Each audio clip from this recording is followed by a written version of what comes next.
ಎಲ್ಲೆಡೆ ನಿರಂತರವಾಗಿ ಮಳೆಯಾಗ್ತಾ ಇರುವಂತಹ ಹಿನ್ನೆಲೆಯಲ್ಲಿ ಕರಾವಳಿ ಮತ್ತು ಮಲೆನಾಡಿನಲ್ಲಿ ಹೈ ಅಲರ್ಟ್ ಅನ್ನ ಘೋಷಣೆ ಮಾಡಲಾಗಿದೆ.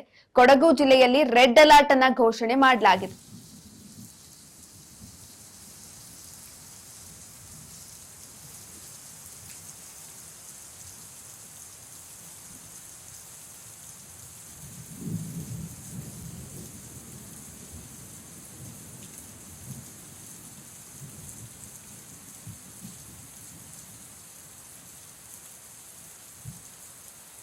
ಕರಾವಳಿ ಮತ್ತು ಮಲೆನಾಡಿನಲ್ಲಿ ಹೈ ಅಲರ್ಟ್ ಅನ್ನ ಘೋಷಣೆ ಮಾಡಲಾಗಿದೆ.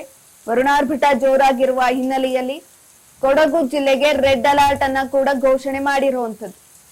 ಶಿರಸಿ, ಸಿದ್ದಾಪುರ, ಯಲ್ಲಾಪುರ, ಜೋಯಿಡಾ ಎಲ್ಲಾ ಪ್ರದೇಶಗಳಿಗೂ ಕೂಡ ಇದೀಗ ಹವಾಮಾನ ಇಲಾಖೆ ಅಲರ್ಟ್ ಅನ್ನ ಘೋಷಣೆ ಮಾಡಿದೆ. ಚಿಕ್ಕಮಗಳೂರು, ಕಳಸ, ಕೊಪ್ಪ, ಶೃಂಗೇರಿ, ಎನ್ಆರ್-ಪುರ, ಮೂಡಿಗೆರೆ ತಾಲೂಕಿನ ಎಲ್ಲಾ ಶಾಲೆಗಳಿಗೆ ರಜೆಯನ್ನ ಘೋಷಣೆ ಮಾಡಲಾಗಿದೆ.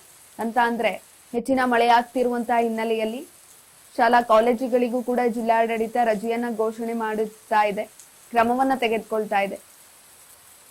ಕೊಡಗು ಜಿಲ್ಲೆಗೆ ರೆಡ್ ಅಲರ್ಟ್ ಅನ್ನ ಘೋಷಣೆ ಮಾಡಿರುವಂತದ್ದು. ನಿರಂತರ ಮಳೆಯಾಗ್ತಾ ಇರುವಂತಹ ಹಿನ್ನೆಲೆಯಲ್ಲಿ ರೆಡ್ ಅಲರ್ಟ್ ಅನ್ನ ಘೋಷಣೆ ಮಾಡಲಾಗಿದೆ. ಶಿವಮೊಗ್ಗ, ಉತ್ತರ ಕನ್ನಡ, ಚಿಕ್ಕಮಗಳೂರು, ಕೊಡಗು ಜಿಲ್ಲೆಯ ಶಾಲಾ ಕಾಲೇಜುಗಳಿಗೆ ಇದೀಗ ರಜೆಯನ್ನ ಘೋಷಣೆ ಮಾಡಿದೆ ಜಿಲ್ಲಾಡಳಿತ.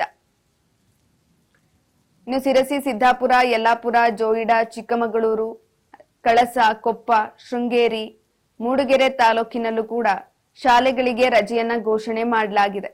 ನಿರಂತರವಾಗಿ ಮಳೆ ಆಗ್ತಾ ಇತ್ತು. ಈ ಹಿನ್ನೆಲೆಯಲ್ಲಿ ಯಾವುದೇ ರೀತಿಯಾದಂತಹ ಅವಘಡ ಸಂಭವಿಸಬಾರದು ಅನ್ನುವ ನಿಟ್ಟಿನಲ್ಲಿ ಜಿಲ್ಲಾಡಳಿತ ಕೆಲವೊಂದಷ್ಟು ಸೂಕ್ತ ಕ್ರಮಗಳನ್ನ ತೆಗೆದುಕೊಳ್ಳಲಾಗಿದೆ. ಹವಾಮಾನ ಇಲಾಖೆ ಕೂಡ ಮುನ್ಸೂಚನೆಯನ್ನ ಕೊಟ್ಟಿದೆ. ಈ ಹಿನ್ನೆಲೆಯಲ್ಲಿ ರೆಡ್ ಅಲರ್ಟ್ ಅನ್ನ ಘೋಷಣೆ ಮಾಡಿದೆ. ಕೊಡಗು ಜಿಲ್ಲೆಗೆ ಭಾರಿ ಪ್ರಮಾಣದಲ್ಲಿ ಮಳೆಯಾಗುವಂತಹ ಸಾಧ್ಯತೆ ಇರೋದ್ರಿಂದ ರೆಡ್ ಅಲರ್ಟ್ ಅನ್ನ ಘೋಷಣೆ ಮಾಡಿರುವಂತದ್ದು. ಮಲೆನಾಡಿನಲ್ಲೂ ಕೂಡ ಹೈ ಅಲರ್ಟ್ ಅನ್ನ ಘೋಷಣೆ ಮಾಡಲಾಗಿದೆ. ಈ ನಿಟ್ಟಿನಲ್ಲಿ ಶಾಲಾ ಕಾಲೇಜುಗಳಿಗೆ ರಜೆಯನ್ನ ಘೋಷಣೆ ಮಾಡಿರುವಂತದ್ದು. ಅದರಲ್ಲೂ ವಿಶೇಷವಾಗಿ ಶಾಲೆಗಳಿಗೆ ಜಿಲ್ಲಾಡಳಿತ ರಜೆಯನ್ನ ಘೋಷಣೆ ಮಾಡಿದೆ.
Mấy